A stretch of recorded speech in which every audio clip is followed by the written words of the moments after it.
भारत आतंकवाद के खिलाफ अब पूरा एकजुट हो रहा है।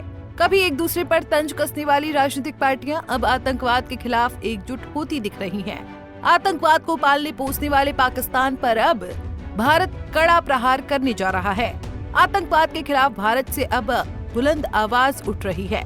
ऐसे में सभी राजनीतिक दलों ने एकजुट होकर पूरी दुनिया में संदेश पहुंचाने की बात कही है। बता दें कि केंद्र सरकार ने ऑपरेशन सिंदूर और आतंकवाद के खिलाफ भारत का रुख बताने के लिए सर्वदलीय सांसदों के 7 डेलीगेशन बनाए हैं।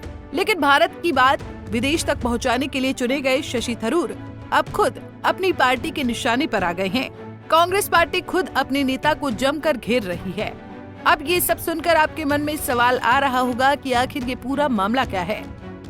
दरअसल अब भारत में विपक्ष ने जिस तरह आतंकवाद के खिलाफ पाकिस्तान पर कार्रवाई करने की बात कही, उसने एक बात तो साफ कर दी कि भारत में विचारधारा की लड़ाई भारत के अंदर तक ही सीमित है। लेकिन जब बात देश पर आती है तो सभी राजनीतिक दल एक दूसरे के साथ खड़े हो जाते हैं। केंद्र सरकार ने पाकिस्तान के खिलाफ अंतर्राष्ट्रीय स्तर पर समर्थन जुटाने के लिए जो डेलीगेशन तैयार किया है, उसमें कांग्रेस सांसद शशि थरूर भी शामिल हैं। हालांकि कांग्रेस इस फैसले से खासा नाराज नजर आ रही है, क्योंकि उसका कहना है कि केंद्र सरकार को सुझाए गए नामों में शशि थरूर का नाम नहीं था। कांग्रेस इस मुद्दे पर लगातार सवाल उठा रही है। बता दें कि केंद्र सरकार ने कांग्रेस की ओर से शशि थरूर के नाम पर मुहर लगाई है। इसी कड़ी में शशि थरूर ने इस डेलीगेशन का हिस्सा बनने के लिए केंद्र सरकार का आभार व्यक्त किया है। उन्होंने अपने सोशल मीडिया प्लेटफॉर्म एक्स पर एक पोस्ट भी साझा की, जिसमें उन्होंने लिखा कि भारत सरकार ने मुझे 5 प्रमुख देशों की राजधानियों में सर्वदलीय प्रतिनिधि मंडल का नेतृत्व करने के लिए आमंत्रित किया। इसके लिए मैं सम्मानित महसूस करता हूँ। जब राष्ट्रीय हित की बात होती है और मेरी सेवाओं की जरूरत होती है तो मैं हमेशा तैयार हूँ। इसी को लेकर कांग्रेस के राज्यसभा सांसद जयराम रमेश ने बीजेपी पर जमकर निशाना साधा है। उन्होंने कहा कि बीजेपी ने हमसे 4 नाम मांगे, हमने इसी उम्मीद से नाम दिए कि उन्होंने 4 नाम मांगा है। अब बीजेपी ने इन नाम के अलावा अपनी लिस्ट में नए नाम को जोड़ा है। देखिए, क्रोनोलॉजी समझिए। 16 तारीख को किरण रिजिजू सरकार की ओर से कांग्रेस अध्यक्ष मल्लिकार्जुन खड़गे जी और राहुल गांधी जी नेता प्रतिपक्ष लोकसभा से बात करते हैं और मांग करते हैं कि ये बहुदलीय प्रतिनिधि मंडल सांसदों का अलग अलग देशों में जाएगा, 7 मंडल रहेंगे और आपसे हम 4 नाम मांग रहे हैं। 1 नाम नहीं मांगा, 7 नाम नहीं मांगा, 4 नाम मांगे। हम आपसे 4 नाम मांग रहे हैं, जल्दी आप भेज दीजिएगा। ये किरण रिजिजू ने कहा। प्रधानमंत्री ने कहा होगा उनको बात करने के लिए मल्लिकार्जुन खड़गे जी और राहुल गांधी जी से। राहुल गांधी जी ने खत लिखा किरण रिजिजू को, 12 बजे के पहले पहुंच गया था 16 तारीख को, कि हमने 4 नाम दिए। आनंद शर्मा जी बड़े वरिष्ठ नेता, विदेश नीति से लेकर बहुत गहरा रिश्ता रहा है उनका पिछले 50 सालों से, विशेषज्ञ माने जाते हैं सारे दुनिया में।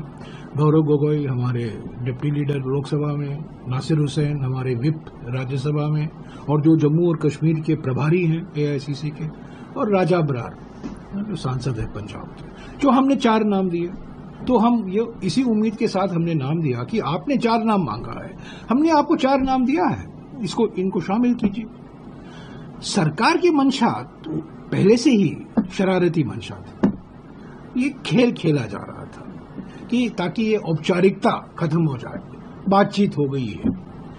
तो उन्होंने 4 और नाम जोड़े हैं जो हमारे लिस्ट में नहीं है। हमारे लिस्ट से एक ही नाम लिया है आनंद शर्मा जी, और 4 अलग नाम उन्होंने जोड़ा है। जानकारी के मुताबिक इस डेलीगेशन में शशि थरूर के साथ 6 और सांसद पाकिस्तान को बेनकाब करने के लिए अमेरिका और ब्रिटेन जाएंगे। इसके अलावा JDU से संजय झा के भी शामिल होने की संभावना है। 22 मई को ये डेलीगेशन यात्रा पर रवाना होगा और अन्य डेलीगेशन विभिन्न देशों में जाएगा। अपने डेलीगेशन विदेश भेजने का भारत ने ये कदम पाकिस्तान द्वारा किए गए आतंकी हमले के बाद उठाया है। पहलगाम में आतंकियों ने जो बर्बरता पर्यटकों के साथ की, वो बहुत ही निंदनीय है। भारत ने पहलगाम आतंकी हमले का कड़ा बदला लिया और ऑपरेशन सिंदूर के तहत पाकिस्तान में घुसकर आतंकवादियों के 9 ठिकानों को नष्ट कर दिया।